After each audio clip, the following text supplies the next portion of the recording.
Hey guys, Sasuke here. Today we are going to be talking about why new gen anime is not good.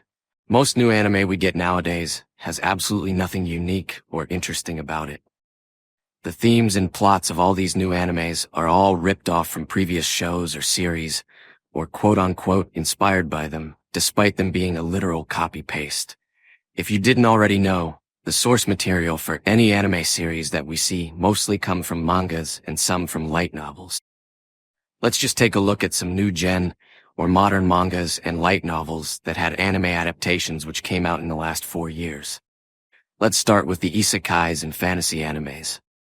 I'm gonna put them on the screen right now, and let's just look at some of these real quick.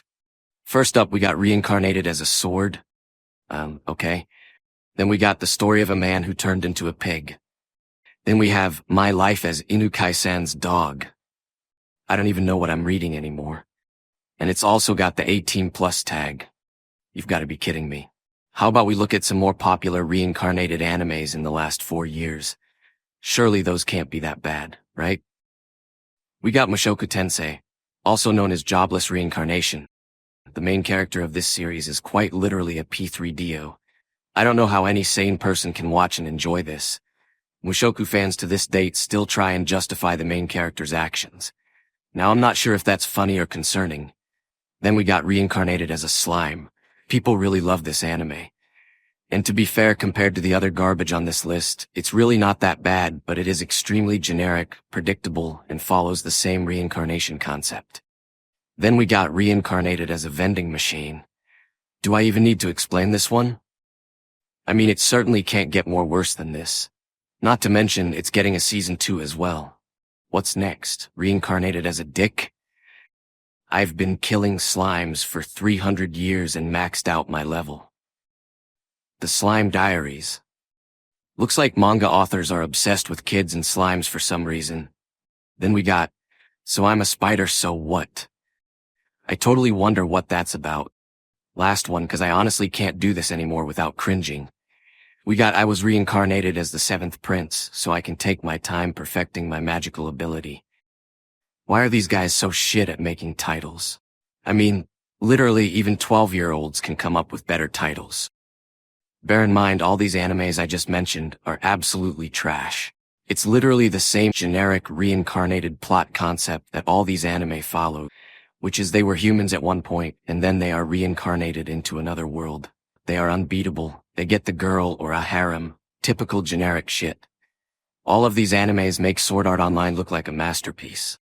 Bear in mind, all these animes I've mentioned so far and shown on screen were all released in the last 4 years.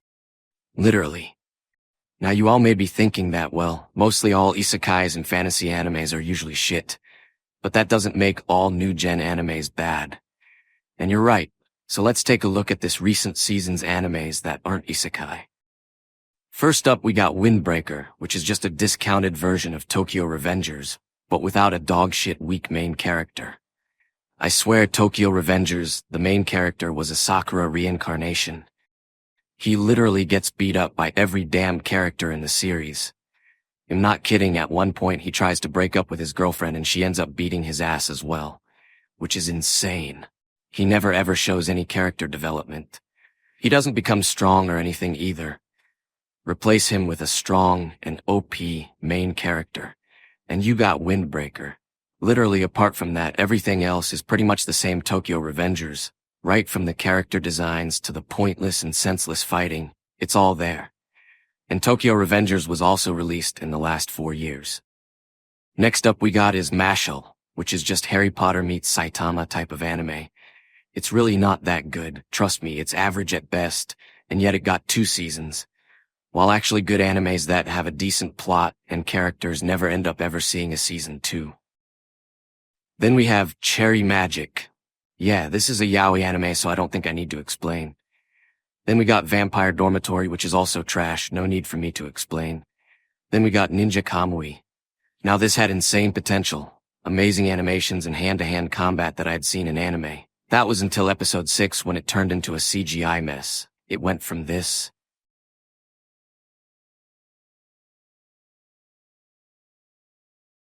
to this.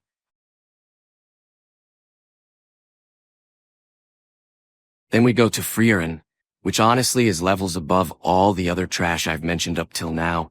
It's also literally the #1 highest rated anime of all time, and, let's all be honest here, it's definitely not the #1 best anime ever. Like literally, the show starts off very slow, and you gotta wait until like episode 10 for anything significant to happen. And that's a lot of waiting. Of course after that, and especially towards the end, it was pretty good. The animation and the world building stand out the most. I would describe Frieren as more of a slice-of-life fantasy anime. It's good, but realistically, it's nothing too exceptional. Okay, we now move to Apothecary Diaries. Now for this anime. I've got zero complaints. It's really good, has an interesting plot and some really interesting characters. Despite it having no action, it still manages to keep you on edge each episode. Solo Leveling. Now this was one of the most hyped up anime this season. That is until Frieren dropped and swooped in and took over. Solo Leveling had some really good action scenes and animations, and is overall very entertaining. But the entire story is just the OP main character beating dungeons and becoming stronger. That's quite literally it. It does get repetitive at some point, seeing the same shit over and over again. Not to mention the side characters are kinda left out. Even though the series does attempt to give them some screen time, we've quite literally never seen them actually fight. The entire focus is just mainly on the main character's development, which is understandable. And even though the side characters seem interesting, we don't get to see them in action at all. I'm sure this will change in season 2 though. And if you like an OP badass main character and great animations, then this anime is for you. Let's go further back and see some of the most popular animes of the last 4 years. We got Jujutsu Kaisen. Now I've had my complaints with season 1, but season 2 definitely threw all those complaints out the window. Like I don't think anyone can actually objectively even say anything bad about season 2. That's how good it was. We move on to Spy Family. This anime was definitely wholesome. The concept and the plot seemed interesting at first, but the overall theme of the anime is just slice of life, which isn't bad in any way. But it was definitely overhyped, and people soon realized that. I mean, season 1 was at one point in the top 5 best rated animes of all time. Then season 2 dropped and no one even knew it existed. Lastly, we got Chainsaw Man. Me personally, I really enjoyed it and had no complaints. I don't think most people had complaints either. Not every new gen anime we've had is bad, but it seems like out of every 100 animes we get, barely 10 are worth watching. Now of course there are hundreds of animes that dropped in the last 4 years, and obviously I won't be able to go through each and every one of them. The whole point of this video is to talk about new gen anime not being good.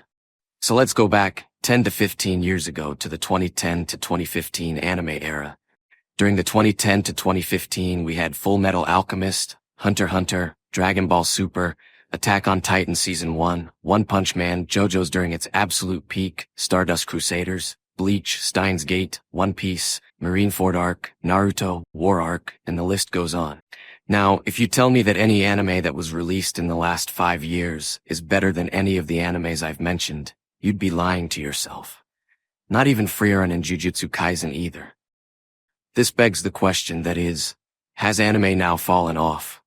Or are the standards set so high by the anime that came out 10 to 15 years ago, and even before that the new gen or modern anime just can't match with that level of creativity, character, plot, and storytelling? Let me know your thoughts in the comments below. Thanks for watching.